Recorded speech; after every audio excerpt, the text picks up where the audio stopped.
Imagine being a soldier in an ancient army. As the sun dips below the horizon, your ability to fight vanishes.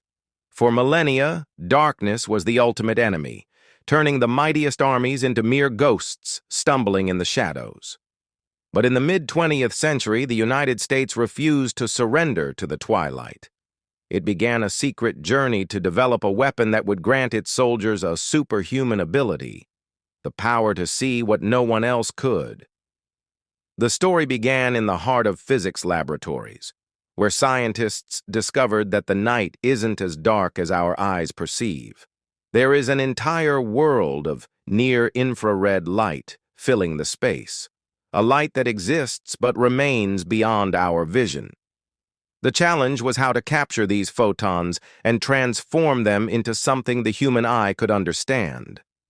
During World War II, the first devices were primitive and massive, requiring huge lamps to emit invisible beams.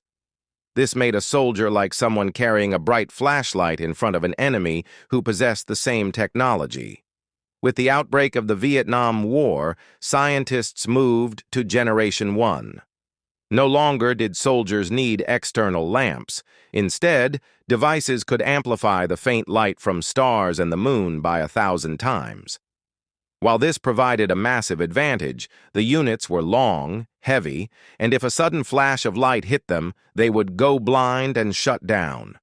But the true game changer came with the invention of the microchannel plate.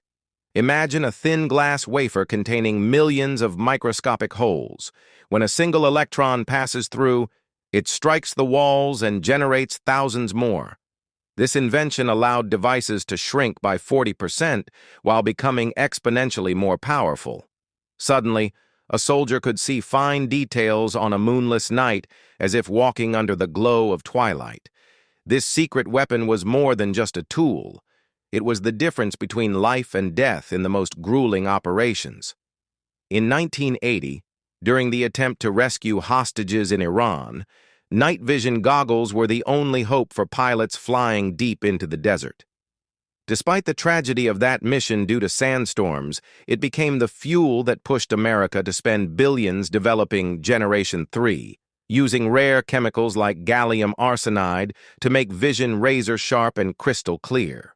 Over time, ambition didn't stop at just seeing in the dark. It moved to expanding the field of view. A human sees wide, but old goggles made you feel like you were looking through a narrow pipe. From this need, the famous quad eyes were born, the four-lensed goggles that grant a soldier a panoramic view, mimicking a predator in the wild. This was the exact technology used on that silent night in 2011, when Navy SEALs infiltrated Osama bin Laden's compound. The darkness was their ally alone, while their enemies stumbled in total blackness, unaware that they were being watched with absolute clarity. Today, this weapon has evolved from a laboratory experiment into a fundamental standard. The U.S. military now dominates the night, turning it from a time of rest into the perfect time for the hunt. It proves one undeniable truth: he who owns the light in the darkness owns the battlefield.